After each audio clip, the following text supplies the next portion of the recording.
El proceso de restauración en sí comenzó en julio del 2013, pero los dibujos habían llegado en abril, con lo cual estuvimos casi 4 meses solo de estudio de la problemática que tenían y de tomar decisiones.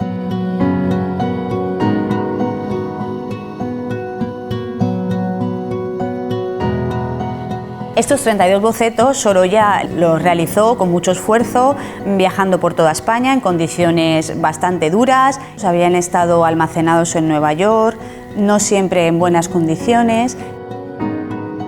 Se entelaron nada más llegar allí hacia los años 20 porque se creía, y de hecho hoy todavía se sigue haciendo muchas veces, que entelar el papel pues le da resistencia.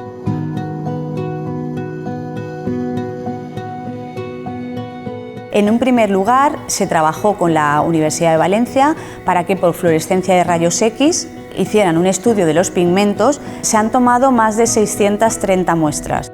Una analítica no invasiva, pero tiene sus limitaciones.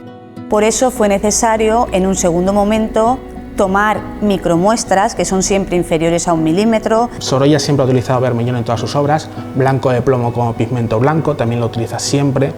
También hemos visto pigmento amarillo de cromo, azul ultramar sintético, negro de hueso y algún verde de cromo, pero poco más. O sea, la paleta es bastante reducida en comparación con sus pinturas.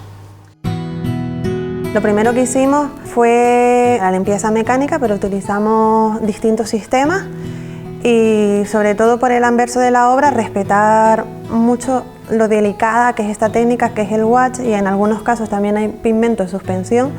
Entonces se utilizaron esponjas muy suaves que apenas dejasen residuos.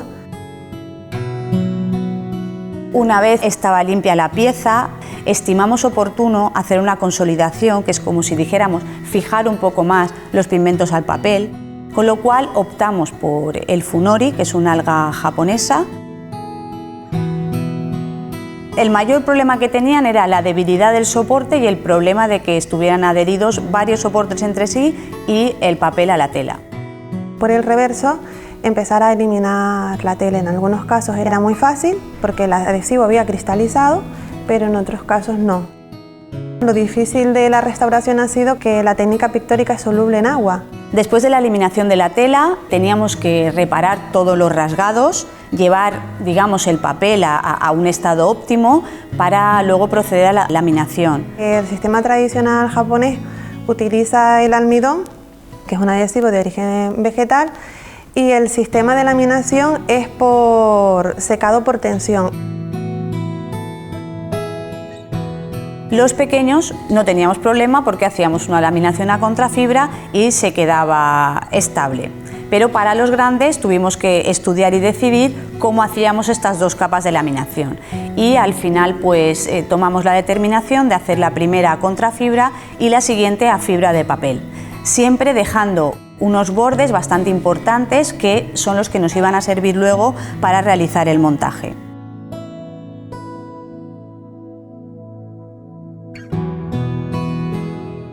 Las laminaciones las hacíamos 6 o 7 personas mínimo.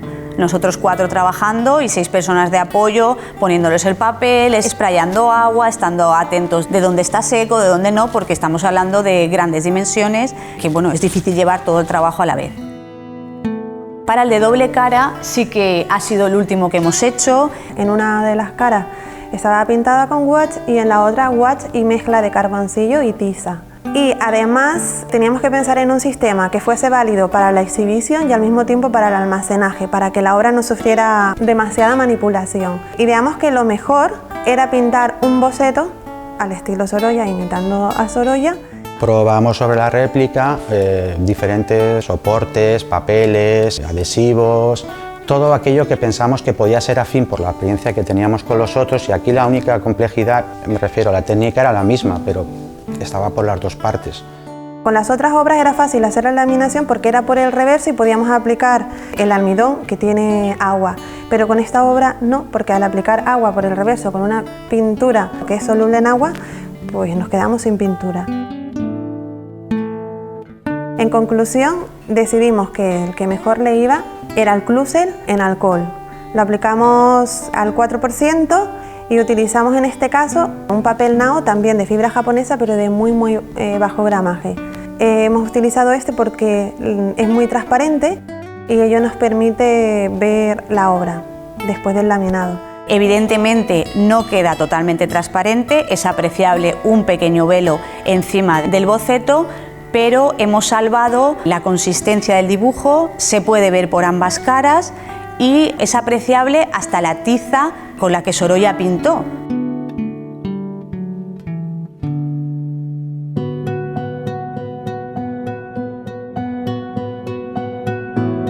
Después de la laminación, lo que hemos hecho ha sido instalar todos los bocetos en cartones, porque así podíamos facilitar la manipulación, incluso el futuro almacenamiento, con lo cual la reintegración tenía que ser muy limitada y muy respetuosa. O sea, no podíamos acabar lo que Sorolla no había acabado.